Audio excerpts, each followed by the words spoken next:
haven't been to any meetings for a while, but I've been so isolated. I'm like, I've got to find some women friends here. I've been isolated for so long, and Sure. I've been pushing myself to go out. So I went to some women's meetings, and I haven't been to meetings in a long time.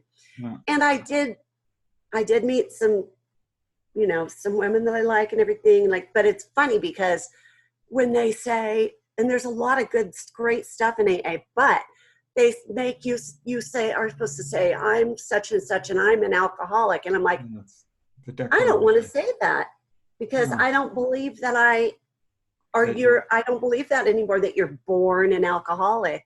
I don't believe it either. I'm not the expert. That's my big disclaimer. I don't believe it Yeah. either. I know what AA is trying to do in that space. They want ownership around it. So the Yeah. first moment of ownership is recognition. So hi, my name's Allan. I'm an Exactly. alcoholic. It's fine. Yeah. But ultimately, a healthier way of saying it is, hi, I'm out of alignment with my spiritual intent, and I've dealt with a ton of abusive environments and situations where I didn't have the proper leadership to help set an example by which I could extricate from that trauma. And so I've turned to alcohol to get me through it.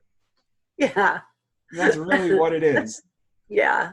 But That it's one's just not as easy to memorize. as hi, I'm Allan, I'm an alcoholic. Yeah. Yeah.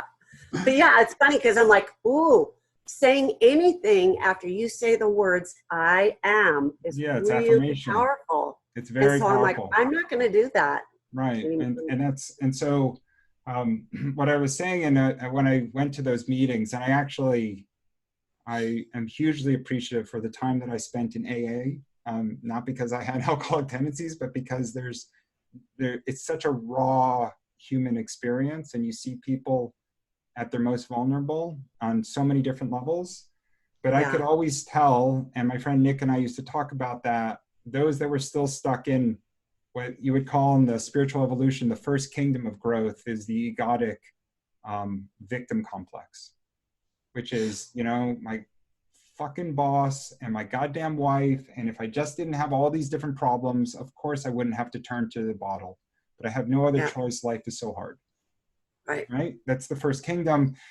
Life is happening to you in that kingdom. When you start to elevate, some people do it with different, certainly some people will find God and that can help them elevate. A lot of people have to resolve their childhood traumas and a lot of the intention that was built around the alcoholic complex. But when they start to elevate, you go into the second kingdom, and that kingdom feels so, so differently in the spiritual space. And that is, this is happening for me.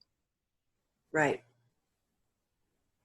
And when you really get there and you truly believe that this is the amazing growth potential that your soul has chosen for an amazingly difficult incarnation to see if you could get through it, to push you right to the very brink, where you can start to recognize your own decisions and how the world responds to you, and then in turn take ownership for it, and yet continue to elevate your consciousness to a space of acceptance and ownership insofar as to say, this is for me. I'm doing this and it's somehow for me.